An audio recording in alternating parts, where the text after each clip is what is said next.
Azza wa Jalla boleh beribadat, maka kita itulah yang dikatakan kebahagiaan yang semati, yang hakiki. Sebab kalau kita bahagia duduk atas dunia ni, tidak digunakan masa yang ada ini untuk beribadat kepada Allah Azza wa Jalla, maka kita telah mensia-siakan masa Allah Ta'ala beri. Lagi panjang umur, lagi banyak peluang untuk kita menambahkan ibadat kepada Allah Azza wa Jalla. Waktu ni dia panggil waktu duha. Waktu duha ni Nabi SAW sebut dalam sebuah hadis yang sahih. Nabi kata salatul awabin hina tarmadul fisal. Solat awabin. Apa makna awabin? Orang yang baik-baik. Orang juruh tu solat dia ketika mana? Ketika panasnya kaki anak unta. Bila kaki anak unta panas? Waktu ni, waktu duha, pukul 9.30, pukul 10 tu panas. Tapi pak kita sini tak ada nak panas, mengkau hujan sokmo. Nah, kalau utah ada sini ketar dia pukul 9 pagi, tidak panas dah. Cuma kita kena ambil hak asal. Asalnya waktu pagi duha ni, waktu anak unta hak tidur, dia bangun dah. Dia bangun nak pergi cari makan, kan? Nak pergi cari rezeki dia, duduk mana dia punya makanan, itu dia panggil waktu duha. Maka Nabi SAW menamakan waktu duha ni, dia panggil salatul awabi. Solat orang yang baik-baik. Kita mari tadi masuk masjid, solat duha ke tak? Jawab derah, nak suruh yakin. Solat ke tak? Alhamdulillah. Kalau ada orang tak solat lagi, kita nak suruh bangun, nak rendah. Yang pertama, jangan masuk dalam masjid bila setiap kali kita masuk masjid, kecuali uzur cerita lain. Nah, mesti kita solat apa? Tahiyatul masjid. Alhamdulillah. Kalau kita masuk waktu duha, nak solat apa? Solat tahiyah ke solat duha?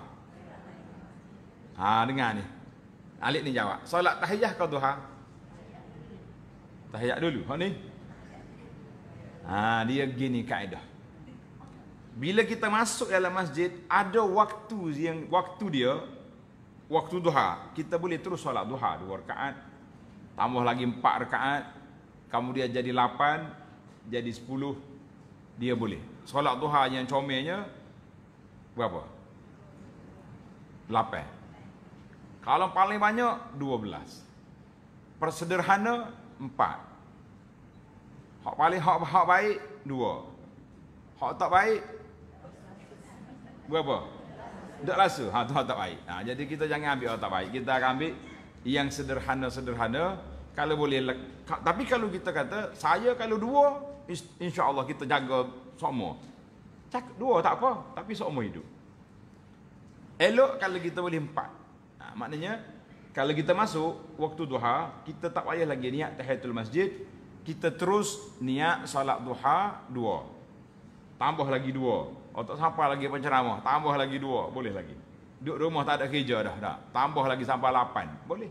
Dan paling maksimal angka duha ni sampai 12 rakaat. Ada riwayat, tapi hak Nabi buat 8. Itu kaedah. Baik, kalau kita masuk orang dah azan, kita salat qabliyah. Tak payah lagi tahiyatul masjid, kan? Tahiyatul masjid ni bila kita buat, bila kita masuk waktu larangan, selepas solat asar. Kita mari lepas subuh, itu kena tahiyatul masjid. Sebab dia tidak ada solat khas kecuali solat bersebab. Apa dia solat bersebab? Kita ambil wuduk contohnya lepas asar. Boleh kita solat sunat, dia panggil solat sunat wuduk. Kan? Itu boleh. Baiklah, itu dari sudut waktu dan masa. Jadi alhamdulillah, anda rasa gembira apabila para jemaah memberi jaminan jawapan yang mantap bahawa kita masuk tadi semuanya solat duha. Kita kata alhamdulillah. Nah, sebab hari ni bimbang, di antara tanda-tanda kiamat ni orang masuk masjid pakai duduk. Terutama sekali waktu kita pergi nak akad nikah di masjid. Orang pergi kahwin ni, berapa orang rombong yang pergi masjid? Berapa orang? Ada 50, ada 100, mungkin sampai 200 dah. Cuba perhati, hak masuk masjid tu berapa orang yang membayar tol masjid. Kita masuk jalan raya kena ada tol. Nah, masuk masjid ada tol ke tidak?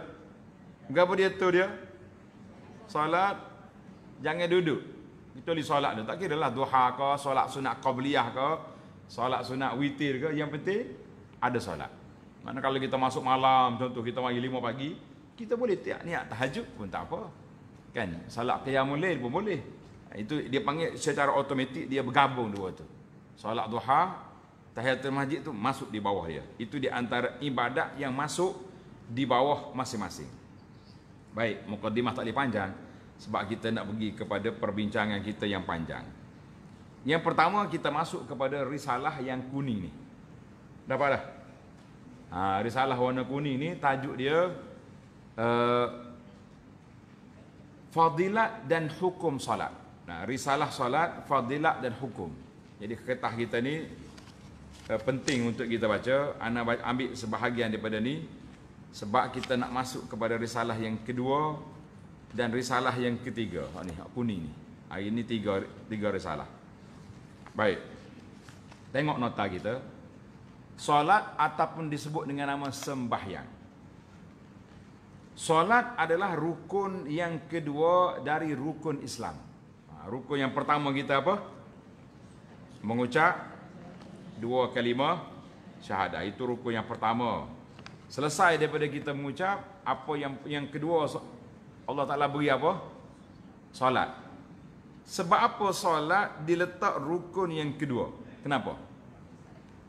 Siapa dia boleh jawab, kita cari hadiah hari ini, insya-Allah. Nah, kenapa solat menjadi rukun yang kedua? Bukan puasa, bukan haji. Siapa jawab? Silakan. Jawab salah tak kena rendah. Jawab betul boleh hadiah. Ini betul. Nak hadiah ke tak sih? Dua tu ya. Sila. Kita bagi 2 kumpulan. Dia ni 1, 2, 3. Kumpulan 2 ni awak silakan. Sila. Solat tiap agama. Kalau tak ada tiap, utuh habis. Baik. Lagi? Alik ni?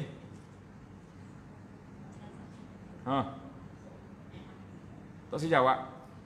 Nak tiap juga. Ya? Hamba pada Allah salah. Betul dah. Cuma kita nak jawapan yang orang panggil, orang dengar tu nampak sedap. Hak sani tak salah belaka jawapan tu. Betul belaka. Tapi biar orang dengar tu bunyi gitu dah. Baik, jawapan dianya sebab ibadat solat dia ikut matahari. Ibadat lain ikut bulan. Orang tak kata mempuasa bila? Bulan Januari. Ada tak? Puasa bila? Bulan Ramadan. Haji? Haji bila? Zulhijjah. Haji. Tapi solat lah, kita mula dengan Allah tersebut aqimis salata liduluki syamsi ila ghasaqil lail. Naklah dirikan solat apabila matahari sudah naik. Mana? Zuhur tu. Itu dalam bahasa dalam Quran solat nombor 1 dia letak zuhur bukan subuh. Zuhur, asar, maghrib, isya, subuh. Dia paling gitu. Maknanya setiap kali bergerak matahari satu solat. Matahari duduk tengah langit, condong sikit solat. Matahari duduk bayang dia tengah dah, asar. Matahari jatuh, maghrib. Matahari dah hilang, isya. Matahari nak mari pula, itu dia panggil pergerakan. Karena itu solat menjadi rukun yang kedua sebab dia menjadi tiang agama dan menjadi tanda zahir kepada seorang itu Islam ke tidak Islam. Dalam hadis Nabi sallallahu alaihi wasallam, Nabi sebut al-ahdu allazi bainana wa bainahumus salah. Anak tak baca satu-satu dia salah ni panjang. Tuan-tuan tengok, para jemaah tengok di nota, tengok nombor 3 tu Nabi sebut apa? Al-ahdu allazi bainana wa bainahumus salah faman tarakaha faqad kafara. Perjanjian di antara kita dengan mereka, siapa dia mereka? Kita dengan sama-sama kita ni, umat orang Islam ni. As-salah. Mana kalau kita dengan Islam, dengan agama ni janji ada salat. Faman tarakaha faqad kafara, siapa meninggalkan solat dengan sengaja, maka dia jadi kafir. Cuma sini ada khilaf lah ulama. Ada ulama kata kalau dia tinggal, dia engkar, kafir orang itu. Tapi kalau dia tinggal tapi dia tidak engkar, kan? Dia kata saya percaya solat ni ada, cuma saya tak saya buat. Tak mau solat. Dah. Maka orang ni fasik. Tapi beratlah fasik tu, bukan main-main. Orang fasik je, tak kafir. Jangan je fasik ni maknanya adik kafir sikit. Kafir abang dia, orang ni adik dia. Jadi berat. Kan? Macam mana kita nak kenal orang ni orang Islam? Kita tengok dia solat ke tidak. Jangan pula muslimat tanya, kami ni ada cuti sampai 2 minggu cuti. Nah, paling lama orang perempuan boleh cuti tak solat berapa lama? 2 minggu. Nah, 2 minggu cuti. Itu Allah Ta'ala beri kelonggaran kepada kita. Tapi ingat, cuti solat je. Tak payah ganti. Tapi kalau puasa cuti, kena ganti ke tidak? Kena ganti. Ana baru jumpa seorang makcik mari. Dia kata, Ustaz, saya ni baru tahu. Apa dia baru tahu? Puasa ni bukan macam solat. La ilaha illallah. Berapa umur pakcik? Cucu Ramadah dia kata. Tak tahu bahasa apa, kita pergi belajar. Orang buat kuliah muslimat tak saya mari. Tak, kuliah muslimi pun tak mari juga. Jadi bila nak mengaji, kerja dia ni kau duduk beranak. Tak apa kerja orang perempuan nak beranak. Kalau orang tak beranak, siapa nak turun beranak? Tak, jangan marah. Kan? Dia kata dia tak tahu. Dia ingat ke puasa tu macam semaya juga. Kan solat kita ni kalau cuti tak payah ganti. Kalau kena ganti gak penat lah kita. Tak. Warna semaya 2 kali tu. Hak ni hak hari ni. Yang kedua hak ganti. Jadi Allah Ta'ala ni rahmat dia. Kasih sayang Allah Ta'ala kepada kita. Solat yang ditinggalkan tidak diganti. Itulah alhamdulillah nikmat. Puasa, oleh kerana puasa ni jarang-jarang. Setahunnya berapa? 30 hari je. Hari dalam setahun ada banyak mana? 360 hari. Takkan tak ada nak tak sempat kita nak ganti. Nah, alhamdulillah. Maka puasa tidak seperti solat. Baik. Dapat dah jawapan tadi. Kenapa solat menjadi rukun Islam yang kedua? Boleh jawab? Sebab dia bersifat harian. Bukan sekadar harian, 5 kali sehari. Maknanya kita mudah kenal dia ni. Tak semaya 3 hari dah tu tak semaya. Laki-laki ke perempuan? Laki-laki. Laki-laki kita boleh pakah lalu. Dia ni tak semaya sebab apa? Kalau orang perempuan tak semaya, kita kena tunggu 15 hari dulu, kan? Hari yang kena belah baru kita boleh jatuh hukum. Sebab mungkin dia uzur. Mungkin dia uzur, dia tak boleh semaya. Pasal itulah orang perempuan ni payah kita nak kesan dia dalam bab solat. Tengok dia tak semaya, dia uzur berkali. Tapi kalau orang laki-laki, orang azan duk makan juga kedai kopi ngak-ngak. Tak. Kita pergi ambil boleh ke tidak? Bawa kain telekor pergi pakar ke dia. Mana ke dia? Mu ni tak boleh semaya ni. Pakai telekor kata. Bagus tak? Ni kalau dia kata boleh semaya kita laki-laki. Kau dah pergi masjid orang bar tu. Nah, biasa jangan berserupa. Sebab itulah Allah Taala buat orang laki-laki ada janggut, orang perempuan tak ada janggut. Pasal apa? Nak suruh beza duduk makan kedai kopi, ada janggut. Ni laki-laki ni. Laki-laki tak ada uzur. Kau ada uzur. Kecuali orang musafir duduk di RNR, lebuh raya lain cerita. Baiklah, kita tak boleh panjang sini, kita nak lebih ni pula. Dalam risalah ini kita telah cerita tentang bila kita kata apa itu solat, takrif solat. Apa dia makna solat? Solat menurut bahasa Arab dengan makna ad-du'a. Kalau kata solat dengan makna doa. Allah Ta'ala sebut dalam Quran, wa salli alaihim inna salataka sakanun lahum. Bila kamu ambil zakat, Allah kata salli alaihim, doalah untuk mereka. Jadi doa bukan mana pergi semaya, pergi doa.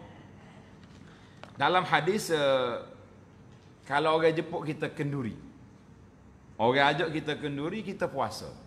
Kebetulan dia panggil hari Khamis. Tak. Bila jiran panggil kenduri nikah anak, kita kena pergi. Kecuali majlis tu maksiat. Bila gi, Nabi kata in kana saiman falyusalli. Kalau dia puasa, dia pergi doa. Kita pergi kat mana tu rumah? Ni. Mana pengantin? Ni. Kita bersalah dengan pengantin. Kita kata barakallahu lakum wa doa. Lepas tu kita balik. Tak puas hati lah. Mari tak makan. Dah. Kita pun sengat waktu dalam beg kita. Bawa dah tak puas. Ada. Tak boleh makan sini, kita buat klik buka puasa. Cerdik kata kita. Nah, kita pergi bergelak-gelak dah pukul 3, pukul 4. Kita pergi kira ambil dalam tapuai kita sedang balik-balik. Panas-panas boleh buka puasa. Mana Nabi kata kalau kamu tak puasa, falyakul.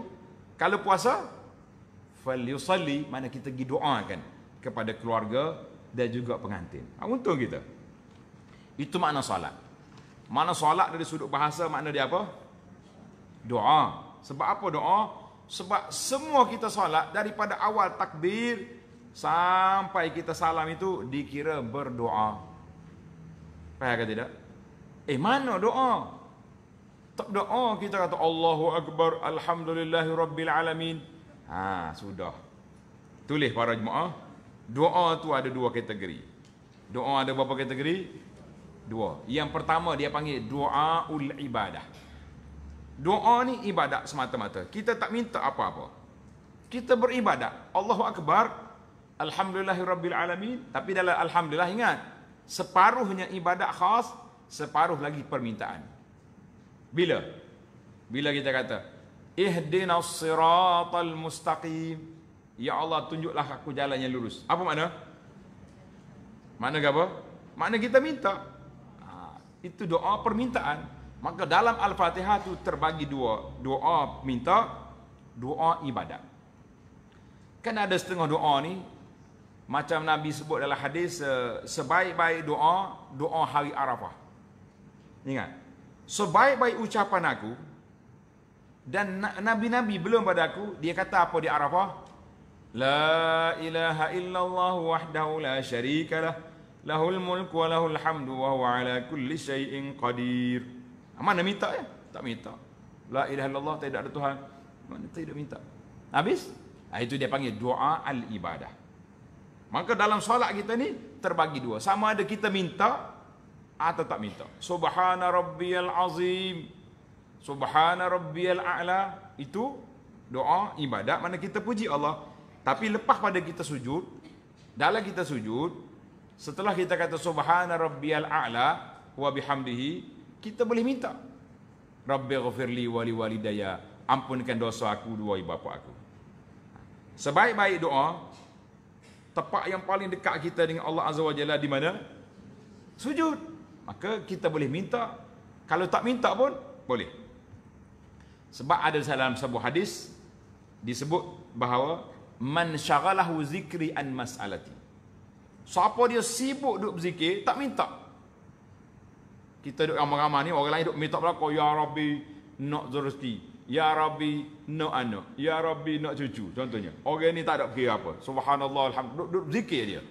Allah kata, Nabi SAW kata, Allah Ta'ala akan beri kepada dia sebaik-baik permohonan yang diminta oleh orang hari itu. Sebab dia sibuk dengan zikir, tak cara minta. Orang ni tinggi darjat dia. Orang lain dia sibuk dengan minta kan. Dia tak minta, dia puji Allah Ta'ala. Maka dalam solat ini terbagi pada dua. Satu dia panggil doa minta, satu lagi doa ibadat. Maka doa tu ada dua. Jadi kalau kita baca buku doa ni, peliklah doa ni, tak minta apa-apa. Kita kata kita dengan Allah Azza wa Jalla ni tak usah duduk pelik-pelik. Satu cerita, Sayyidina Umar panggil orang solat istisqa. Solat minta hujan. Umar tak minta, ya Rabbi tu hujan, tak minta. Dia duk royak suruh minta ampun, suruh istighfar, suruh taubat, suruh sedekah. Dia tak minta suruh turun hujan. Sudah-sudah Nabi Sayyidina Umar berdoa, sudah dia bagi khutbah, orang tanya, Umar, mu terlupa? Umar kata, lupa apa? Kita berkumpul hari ni sebab nak minta hujan, mu tak minta. Macam mana agak-agak? Umar angkat tangan mula ke mana? Umar kata, tak, aku tahu di mana kunci turun hujan. Allah kata apa? Istaghfiru rabbakum innahu kana ghafara yursilis sama alaikum midrara, meminta ampun dengan Allah Taala, Allah Taala akan hantar mari hujan dari langit. Mana hari ni aku suruh meminta ampun, aku suruh kamu bertaubat, aku suruh kamu istighfar, sebab ini kunci nak turun hujan. Kalau terbuka kunci, hujan turun secara automatik walaupun kita tidak minta. Masya-Allah tabarakallah. Cerdik tak cerdik saya Omar? Cerdik. Kita jangan banyak minta, biar kita banyak memuji, puja Allah Subhanahu Wa Taala, maka pintu-pintu rezeki, pintu rahmat, Allah kata apa? Wa may yattaqillah yaj'al lahu makhraja. Lagi. Ingat berlaku ayat ni. Ayat berapa dia panggil ni? 1000 dinar. Ayat berapa? 1000 dinar. Ayat kata din dia. Kita dua ayat kata ni. Satu dia panggil ayat 1000 dinar, nak suruh murah rezeki. Lagi ayat kursi. Berapa kata ayat kursi? Wa amahatu. Dua tu yang kita ni. Hatu dengan rezeki. Baik. Kita pergi kepada takrif solat. Dari segi istilah, solat ialah suatu ibadat yang mengandungi perkataan. Mana perkataan? Allahu Akbar, Alhamdulillahirabbil alamin, itu perkataan. Dan perbuatan. Ini kita rokok, sujud, qiyam, tahiyat, duduk tahiyat, itu semua perbuatan, kan? Yang dimulakan dengan takbiratul ihram dan disudahi dengan mengucap salam. Itu dia panggil takrif solat. Mula dengan takbir, berakhir dengan salam. Selagi kita tak takbir, kita duduk dia. Mana dia tu? Semaya. Jadi ke tidak? Tak jadi. Lepas kita bagi salam, Assalamualaikum warahmatullahi, kita duduk dia. Orang tanya pun tak jawab. Mau duduk apa tu? Semaya. Betul ke tak? Tak dah, dia keluar daripada salat. Bila dia bagi salam, salam yang pertama tu rukuk je. Salam yang kedua tu sunat, kan? Bila kita bagi salam, maknanya kita sudah apa? Sudah solat. Boleh kita berzikirlah pula, kan? Selesailah kita tajuk. Baiklah. Jadi dalil tentang wajib solat kita dah baca tadi.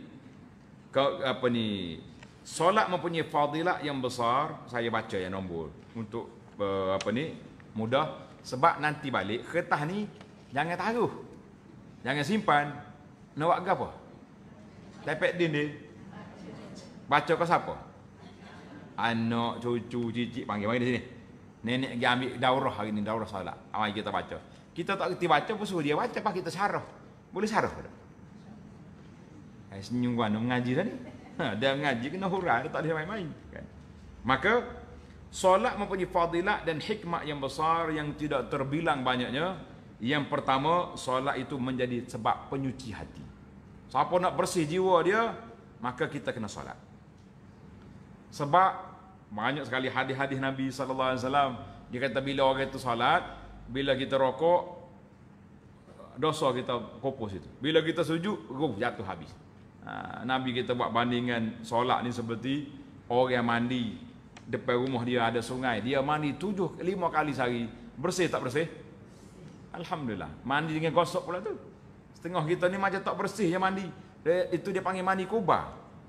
Mandi kerbau dah. Terjun naik pula. Kita bimbang hari ni pada jemaah sekalian, solat kita ni macam mandi kerbau. Lepas maya, belum maya tadi, dia dah ngopak orang. Oh dia tu tak mari. Pergi ke mana sibuk-sibuk ni? Sudah maya pali tak ada zikir lagi. Adakah dia tu? Sambung balik. Di mana kesan? Tengok ayat Quran kata, "Inna salata tanha anil fahsya wal munkar." Di mana kesan solat dalam jiwa kita, di mana? Sebab kita solat tadi macam mandi kerbau. Tahu mandi kerbau? Celup kepala pakai naik, tak gosok tak gapo. Maka dalam solat kita perlu gosok. Apa gosok kita? Kita kena khusyuk. Kita kena tadabbur baca ayat kita. Kita kena perhatikan apa yang kita buat dalam solat. Ketika itu barulah dia datang kesan solat itu dalam jiwa. Baik, yang kedua, solat adalah penghubung seorang hamba dengan Tuhannya. Perhubungan kita dengan Allah duduk di mana? Solat. Siapa nak cakap dengan Allah, dia semaya. Siapa dia nak dengar Allah cakap dengan dia, buat lagu mana?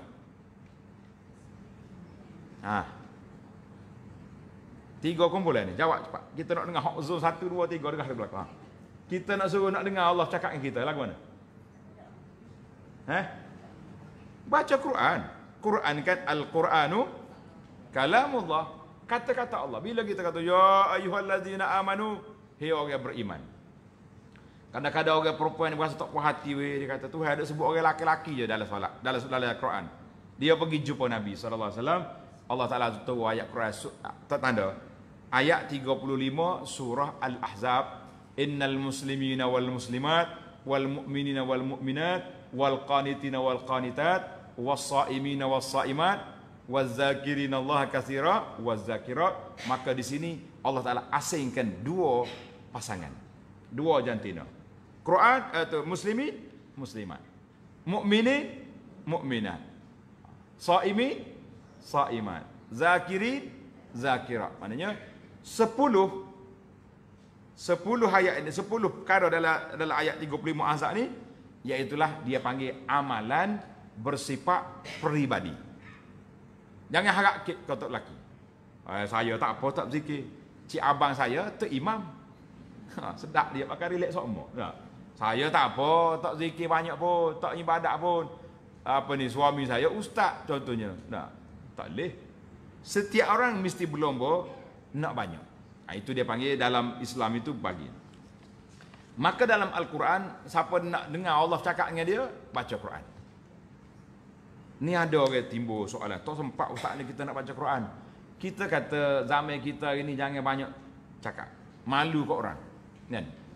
Kita nak baca tak ada. Boleh tak orang baca kita? Boleh. Siapa dia tolong baca kita? Keset tolong baca. Apa ni kakak halak ni. Oh kita duduk dalam poket kita ni. Kan kita boleh buka Quran, boleh pilih nak dengar siapa baca. Imam Masjid Haram Mekah ada. Imam Madinah ada. Imam apa lagi tu? Qori-qori yang masuk semua ada. Kita pecek ya, kita dengar sambil-sambil buat kerja. Dia kata boleh ke sambil buat kerja dengar Quran? Kenapa tak boleh? Nah, kalau kita berbual, kita kena tutup. Sebab bila kita buat dia berlawai dua tu. Tapi kalau kita buat kerja, telinga dengar. Kan? Cuma tangan duduk lipat kain, duduk jahit apa ni bunga-bunga. Boleh ya buat dengan Quran. Baik. Sekarang ni kita duduk belakang ni bimbang. Masuk dalam kereta yonyeh-yonyeh dengan lagu. Balik ke rumah pula lagu pula. Kita sendiri pun berlagu juga. Habis bila Quran nak masuk dalam jiwa kita? Ini di antara masalah yang berlaku pada kita. Yang ketiga, solat adalah tanda orang itu Islam yang nyata. Nak tahu orang Islam atau tidak? Tengok solat. Nampak dia tak semaya? Diragui. Keislaman dia diragui. Sebab apa kita ragu? Sebab tak ada bukti dia itu Islam. Baik. Yang keempat, solat adalah satu manifestasi gambaran yang jelas untuk menyatakan kesyukuran kepada Allah Azza wa Jalla. Bila kita semaya, makna kita tanda kita syukur dengan apa? Solat. Nabi kita solat sampai bengkak kaki dia. Orang tanya, ya Rasulullah, kenapa solat sampai bengkak kaki? Rasulullah sallallahu alaihi wasallam kan sudah diampunkan dosa dia. Nabi ni dia panggil maksum. Dia kata, apa dia sifat Nabi? Bukan maksum. Maksum tu makcik kita, tak? Maksum makna dia terpelihara daripada dosa. Nabi tak berdosa. Tiba-tiba dia solat sampai bengkak kaki. Isteri dia yang disayangi, Sayyidah Aisyah. Dia tanya, ya Rasulullah, kenapa buat macam ni? Rasulullah ni tak ada dosa.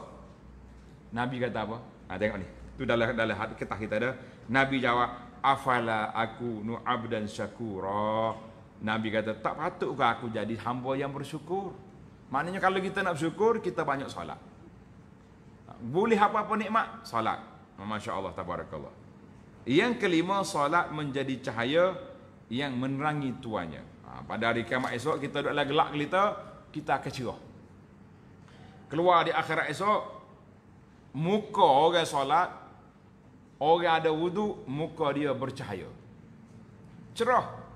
Nabi tengok jauh lagi, Nabi kata, hei ummati, umat aku tu. Malaikat panggil, pergi ke kolam Nabi sallallahu alaihi wasallam. Nak pergi kita kolam? Nak pergi? Banyakkan berwudu. Sebab itulah kalau orang nak comel, dia pakai apa? Pakai makeup. Buat kau huduh ada. Setengah orang ni comel ya dia, kita tengok. Di masa dia kahwin, tukang hatu pari huduh. Siapa dia lah makan ke budak ni nyanyi sungguh dak. Bukan kau comel. Sebahagian orang kata, ni orang kata Jo kata sini ya. Dia kata orang perempuan yang kuat makeup ni, dia tidak percaya dia comel. Betul ke tidak? Pasal tu dia makeup. Habis biti beratus-ratus lagi. Nak suruh cik abai dia saya yang tak ada apa. Baik. Yang keenam, solat juga menghapuskan dosa dan mengangkat darjat. Sekali kita solat, hapus dosa, darjat kita naik. Yang ketujuh, melalui solat seorang manusia akan mendapat pahala dan ganjaran yang cukup banyak. Tengok bayangkan. Sekiranya dia hidup 50 tahun, dia solat satu hari 5 kali. Dia akan mendapat pahala yang banyak sekali 50 tahun. Kali dengan 360 hari. Bermakna dia akan dapat 18,000 capu kali dengan 5, mana 90,000 solat itu fardu. Hak sunat pula banyak lagi lah. Masya Allah, tabarakallah. Baiklah, yang ke-8, solat mengandungi kelima-lima rukun Islam terkumpul belaka dalam itu. Tengok dalam risalah kita ni, siapa yang diwajibkan solat? Yang maknanya orang yang wajib solat, iaitulah orang Islam yang akil, baligh, berakal, laki-laki ataupun perempuan. Hak ni hak wajib. Pasal tu dalam bab solat ni kita akan bincang nanti dalam kertas yang kedua. Dia ada syarat sah solat dengan syarat wajib solat. Mana nak jadi wajib solat, kita mesti berakal, orang yang baligh, orang yang laki-laki dan perempuan yang berkemampuan, maknanya orang perempuan yang tidak uzur, maka orang itu wajib. Baik, kalau budak-budak maya sah ke tak sah? Sah. Itu dia panggil syarat sah, berbeza dengan syarat wajib. Budak-budak tak wajib. Tapi Nabi kita sallallahu alaihi wasallam mengarahkan kepada kita supaya ajar solat ni bermula daripada anak kita umur berapa tahun? 7 tahun. Kalau dia lagi pasti umur 5 tahun, waktu belajar-belajar pada tak? Main nongenyo tengah maya pun ada. Biar ke dia. Tapi 7 tahun kita sudah latih dia. Tuan-tuan bayangkan, acu kali tengok. 7 tahun kali dengan 360 umur 7 tahun nak sampai 10 tahun. Mana 3 tahun kira dengan kalkulator. 3 tahun kali dengan 360 hari. Berapa jadi? 3 tahun kali dengan 360 hari. Berapa? Bukalah kakak tu. Kakak kalkulator tu buka. Berapa? 1080 hari kali 5. 5 kali sehari. Ibu-ibu bayangkan, kita sudah didik anak kita 2,400 kali solat. Ya? 2,000? 5,000? 5,400 kali solat. Gerak ke tak gerak? Gerak adalah. Sebab tu Nabi kata, bila sampai umur dia 10 tahun, pukul. Piak. Piak tu bukan gerah-gerah lah. Pulah-pulah lengok. Tak maya deh. Mula. Ni kita dah 10 tahun pun tak semaya. Budak lagi tu. Umur 15 baru nak mula tanya khabar. Jadi ke tak jadi? Tak boleh. Tak gerak dah. Itu hikmat Nabi. Nabi kata, muru abna'akum bis-salati li sab'in. Suruh anak kamu solat bermula daripada umur 7 tahun. 7 tahun nak sampai ke 10, kita sudah berlatih solat 5,400 kali. Banyak ke sikit? 5,400 kali dia solat. Solat. Bila sampai umur 10 tahun, mu tak semaya lagi dia. Mulalah kita ambil tindakan. Fadribu, maknanya kita menakut-nakutkan dia lah. Pulah lengok ke, pinyak sikit-sikit, kutih. Yang penting biar dia rasa takut. Daripada 10 nak sampai ke balik berapa tahun lagi? Tak sampai 5 tahun. Kalau yang perempuan mungkin umur 12 balik lah. Kan? Dalam fiqh Syafi'i, umur 9 boleh balik. Ada hak balik umur 9 tahun, ramai. Dari kalangan anak-anak kita ada. Ada. Tak tahu orang Melayu ni. Arab memang ramai. Maknanya kalau di 10 tahun, setahun kemudian dia balik. Ataupun umur 12 balik. Paling tinggi balik umur 15. Bermakna masa mendidik sudah cukup. Tak semaya juga setelah dia balik, ketika itu bukan lagi masa mendidik, masa kita sudah ambil tanggungjawab. Tapi jangan menyalahkan anak kalau kita tak mula daripada kecil. Tak mula daripada kecil. Sama juga dengan kebiasaan kita hari ini. Bila budak kecil, kita beri dia pakaian pelik-pelik. Pakai seluar ketat, baju cari macam-macam pakai. Bila besar, budak tu dah jadi biasa macam tu. Nak tukar jadi pakai telekung, pakai baju molek-molek ni payah dah dia. Hak mari sekolah agama, apabila kita tegur pakaian dia, dia kata inilah pakaian saya. Mak saya pakai jak kecil lagi. Penat. Berat ke tidak? Siapa kita nak menyalahkan? Salah kita sendiri dah. Nak menyalahkan orang apa benda? Kan? Maka hukum orang meninggalkan solat, bagi orang yang engkar kewajipan solat, dia murtad. Bagi orang yang tidak engkar, dia duduk di bawah kategori para ulama mengatakan orang itu fasik, wal'iyazubillah. Dua-dua tu berat. Jadi kita tak mahu keluarga kita ni meninggalkan solat. Jadi para jemaah sekalian, itu dia panggil siri yang pertama dalam perbincangan kita, risalah yang pertama, iaitulah kedudukan solat dalam Islam. Jelas ke tidak? Hari ni ibu-ibu sayang tak sayang anak? Saya. Kalau anak tak semaya, berasa lagu mana? Sedih. Sedih tu sedih. Tapi suruh kau tak? Ni tak tahannya waktu kecil dulu. Tak? Waktu kecil dulu kalau ayah kata, kejut budak main subuh. Mak dia kata, biarlah, sekolah rendah lagi. Tengok, duk main biar. Bila besar baru nak suruh, berat. Anak dia pun cerdik juga. Kadang-kadang anak dia tak jawab mulut ayah. Maya, dia tak jawab. Dia pergi tangga. Dia pergi cek kasut ayah. Pakar-pakar, rupanya kasut ayah dia padan dengan dia. Dia jawab apa ke ayah? Abah, kasut abah kita boleh pakai dah. Orang boleh pakai dah. Ayah kata, cara apa kasut kau? Orang cara kau semaya. Mak dia reti. Dia kata, abahmu, nah, anak kau yak kaki sama besar dengan ayah dah, tegur apa lagi kak? Barulah ayah congek punggung mari. Bahasa budak ni, nah, mula nak menapa lah tu. Tapi tak ada faedah. Masa sudah terlewat. Kita didik anak daripada umur 7 tahun sampai 10 ke 15 ke balik, itu waktu kawalan. Ingat molek, waktu apa? Waktu kawalan. Baiklah, tamatlah mukaddimah. Lepas ni kita buka soalan lah. Jadi anda masuk terus kepada risalah yang kedua. Tajuk dia sifat solat dan cara-cara nak solat. Sifat dan cara solat. Semua risalah kita dapat.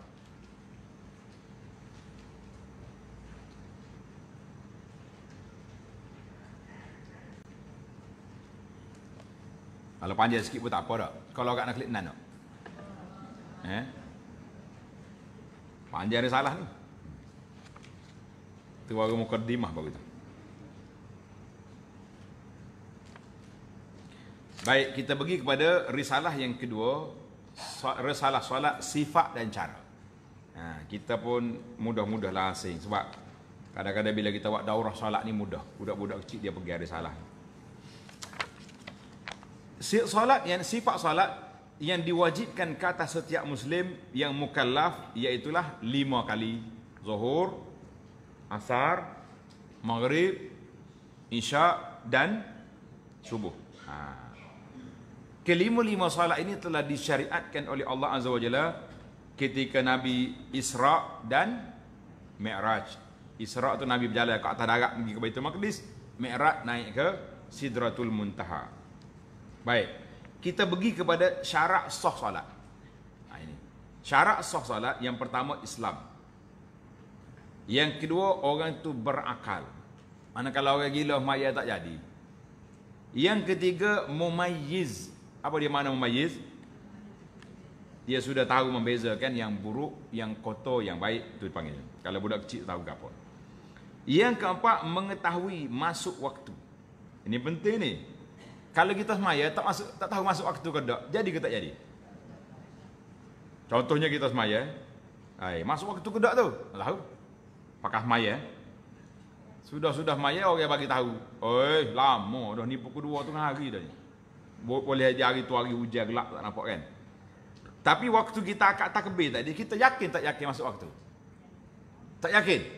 Tak jadi. Nah, itu dia panggil syarat dianya mesti kita yakin masuk waktu. Sama ada kita yakin 100%, kita tengok dah matahari, ataupun kita yakin dengan ghalabatul zan. Macam kita hari ni, kita tak tengok matahari. Kita tengok apa? Tengok kalender, tengok takwim.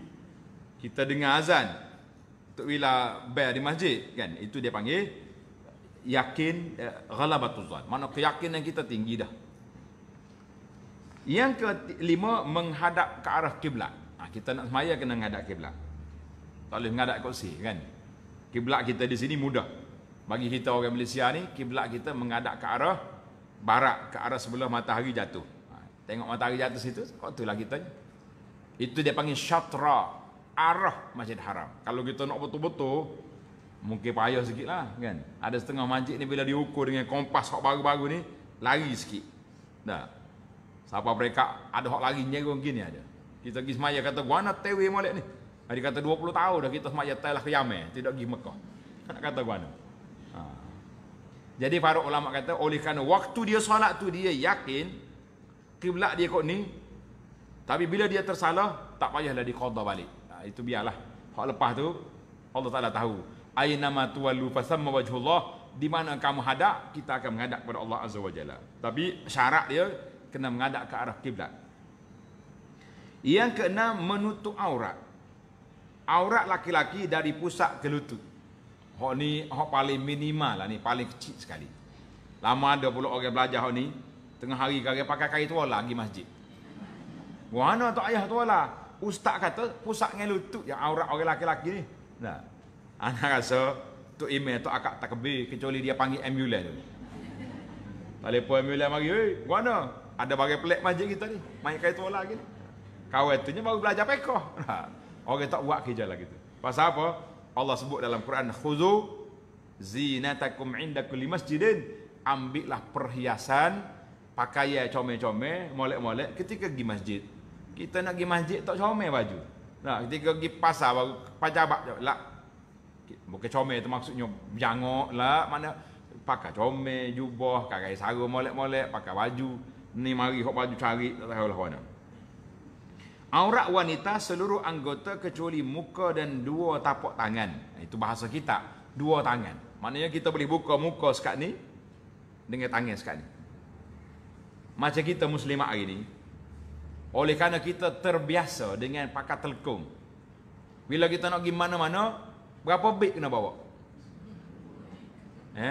Beg telekung sah.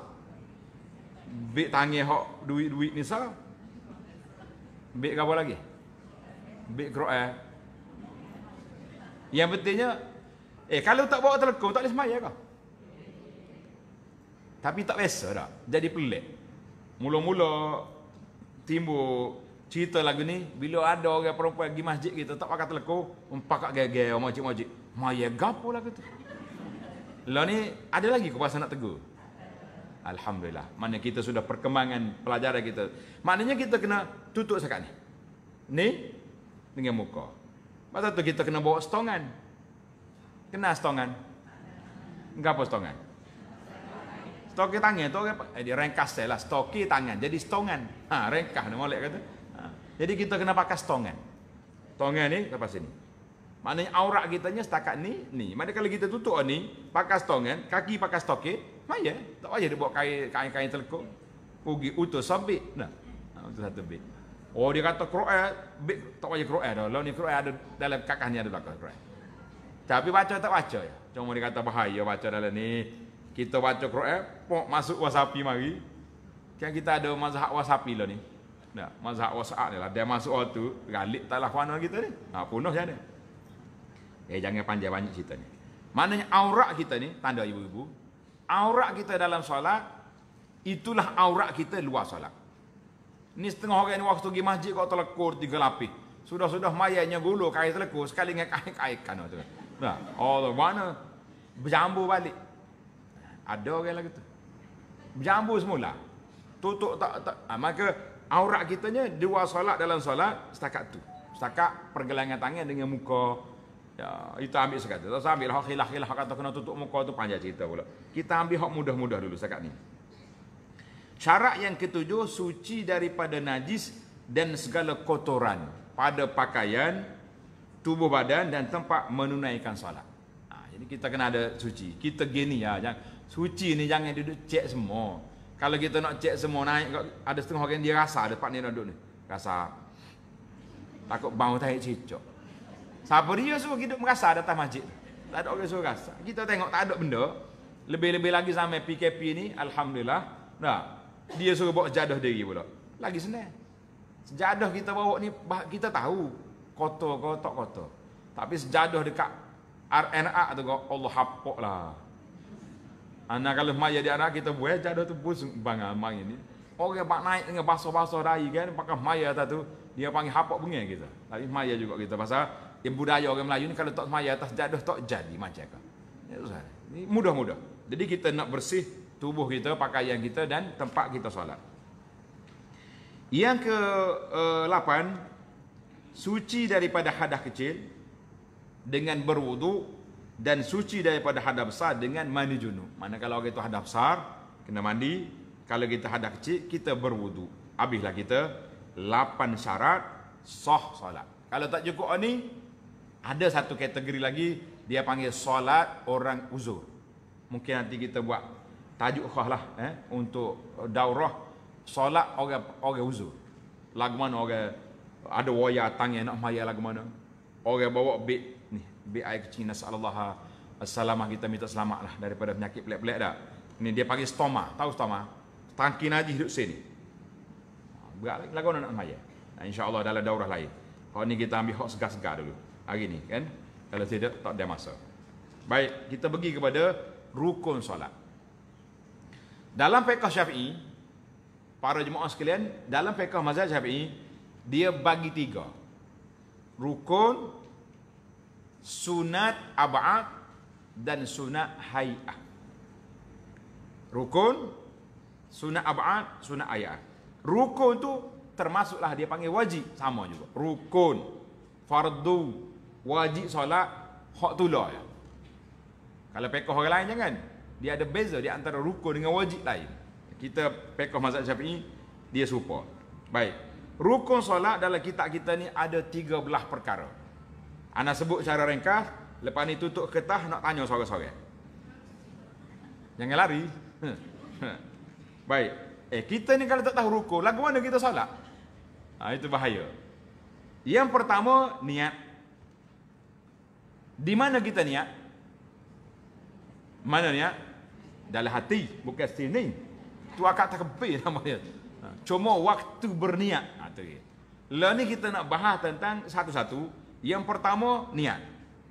Di manakah niat? Imam Nawawi kata mahalluhal qalbu. Niat itu dalam hati. Tu kalau kita belajar usolli, tu bukan niat lagi tu. Tu baru nak ajar niat. Hak betul-betul niat, hak lekat dalam hati. Bila kita takbir, Allahu Akbar, ingat dalam hati kita aku semaya fardu zuhur. Niat. Mudah yang niatnya, jangan duk payah-payah. Ada sebuah kitab yang bahas panjang, nama dia Muniyatul Musalli. Ni kitab Musalli ni masyhurlah kitab ni kan. Cuma kita syarah-syarah sikit, hurai-hurai hak payah-payah tu jadi lagu ni. Dalam kitab Musalli dia bahas tentang niat. Apa ni? Qasak, ta'aruk, ta'ayun. Lepas tu pula ni panggil tauzi'i, juz'i, dia punya muqaranah juz'iyah, urfiyah. Hak tu payah belaka. Lah ni kita tak sebah dah tu, kita nak bahas hak kita nak buat. Betul ke tidak? Jadi kita niat ni gini, tengok. Rukun yang pertama niat. Rukun yang kedua berdiri bagi orang mampu. Hak ni kena bahas molek-molek. Lah ni ada satu mazhab baru, dia panggil mazhab kursi. Minta maaf dah. Ni kalau ada atas kursi tu minta maaf. Bukan mazhab tu gora aja tu. Sebab apa kita duduk atas kursi? Kenapa kita tak berdiri? Sedangkan berdiri itu rukun ke sunat? Rukun. Orang yang mampu berdiri, kalau dia duduk, tidak sah solat dia. Ni ada setengah orang ni, dia boleh berdiri. Kalau bawa kerusi atau pindah, pasal pagi bawa kerusi. Bila nak maya dia buka kerusi, mek duduk, Allahu Akbar, tidak sah semaya dia. Sebab dia telah meninggalkan salah satu daripada rukun solat. Habis macam mana nak buat? Kita bangun diri, Allahu Akbar diri. Tak boleh duduk lama ni. Bergoyang. Duduklah lepas tu. Diri dulu. Ada setengah orang ni, dia tak tahu bila dia bergoyang. Bangun dulu lah. Kalau rasa pening, jangan duduk. Islam tak suruh kita rebah-rebah maya. Maka kita kena ingat. Orang yang solat atas kerusi, jangan mula duduk, kecuali memang dia tak mampu. Itu. Ana dapat taklimat daripada sahabat-sahabat kita bagi ortopedik, doktor pakar. Di hospital, dia kata, Ustaz, Abu Anas saya nak taklimat tentang orang yang duduk atas kerusi. Keadaan dia. Ada orang yang boleh berdiri. Contohnya dia panggil sleep disc apa ni, tolak belakang. Dia boleh berdiri. Cuma dia tak boleh nak sujud bawah. Maka wajib dia kena berdiri sebab berdiri itu rukun. Jangan tinggalkan. Nantilah dalam bab daurah kita solat orang sakit esok, kena adalah tayangan ni, kita cari hak ada boleh tayangan, kita tunjuk gambar-gambar macam mana nak buat bila dalam keadaan sakit. Baik, rukun yang ketiga, takbiratul ihram. Apa dia makna takbiratul ihram? Siapa dia boleh jawab ni, dia bijak. Apa dia makna takbiratul ihram? Akak tangan. Lagi? Ni tak jawab lagi ni. Takbiratul ihram makna apa? Permulaan. Lagi? Alik ni. Kita nak berlawan ni 3 kumpulan ni. Mana hadiah? Tak ada handphone kali ni pagi. Lain kali kena buat kat jauh. Kumpulan mana? Tapi handphone main grup ini payah. Tulis di kertas tu. Bagus buat dia ni. Itu ni bagus. Dia mari ngaji, dia bawa nota, dia bawa pen. Ustazah memang didik gitu. Kena ada kertas. Takbiratul ihram maknanya takbir ini mengharamkan benda yang halal sebelum dia. Belum kita akad takbir ni. Cakap boleh? Boleh? Makan? Berjalan? Bila kita Allahu Akbar, boleh lagi nak buat? Orang telefon tengah sudah. Nanti tengah maya. Mana agak? Boleh ke tak boleh? Itu makna takbiratul ihram, artinya takbir ini mengharamkan benda yang halal sebelum dia. Itu makna takbiratul ihram. Dia menjadi rukun salat. Macam kita pergi Mekah. Orang panggil pakai ihram. Pasal apa pakai ihram? Bila kita niat ihram, saja aku mengerjakan haji, saja aku mengerjakan umrah, berapa perkara kita tak boleh buat? Mana hak kursus haji mana? Biarlah PKP tak lagi haji pun, tapi hak kursus mana? Tak kursus belaka apa dia? Kursus tak saya ngaku lah, takut orang tanya. Dia tu je dia. Kalau ngaku kena tanya dia, terbaik dia. Bila kita pakai ihram, maknanya kita niat saja aku mengerjakan haji, saja aku mengerjakan umrah, maka haram ke atas kita melakukan 13 perkara. Itu makna ihram. Takbiratul ihram artinya kita telah mengharamkan ke atas kita berapa? Perkara-perkara yang dulunya halal. Itu makna takbiratul ihram. Maka 3 ni kita kena buat serentak. Berdiri, takbiratul ihram, Allahu Akbar. Dalam takbir tu niat dalam hati. Faham? Cuma cara kita bertakbir macam mana? Cara kita angkat tangan. Angkat tangan itu dia panggil sunat hay'ah. Sunat apa? Sunat apa? Sunat hay'ah? Sunat pergerakan. Bila kita Allahu Akbar, kita kena gini tangan. Tengok sini. Tangan kita kena buka gini. Buka. Cuma orang perempuan dia tak angkat tinggi sebab tangan dia duduk dalam telekung, nak angkat lagu mana? Sekat ni. Paling rendah kita boleh, tangan kita ni bertentang dengan bahu, duduk sini. Sekat ni boleh angkat. Dengan dalam telekung boleh angkat sekat ni. Allahu Akbar. Tangan buka gini. Allahu Akbar. Pasal apa kita buka tangan? Maknanya kita isyaratnya, aku kosong dah segala benda dunia ni tak saya belaka. Aku nak menghadap kepada Allah yang Maha Agung. Pasal itulah dalam takbir tak boleh buat benda lain. Allahur Rahim lah. Allahu Akbar. Allah Ta'ala yang Maha Agung, yang Maha Besar. Duduk situ. Angkat ni. Kita boleh 3 cara angkat. Yang pertama kita angkat serentak. Allahu Akbar. Yang kedua kita naik dulu tangan. Naik tangan. Allahu Akbar. Yang ketiga mulut dulu. Allahu Akbar. Naik tangan. Tiga-tiga tu ada riwayat dalam hadis Nabi SAW yang kita boleh buat tiga-tiga. Tapi dia kata biasa macam mana? Serentak kan? Serentak. Allahu Akbar. Tangan tu biar buka gini dulu. Allahu Akbar. Tangan duduk lain kaya telekuk mana nampak? Allah Ta'ala ni dia nampak belakang duduk mana pun. Kan? Bagi dia zahir dengan batin, kelak dengan cerah serupa. Angkat Allahu Akbar. Ada macam-macam orang angkat takbir ni. Angkat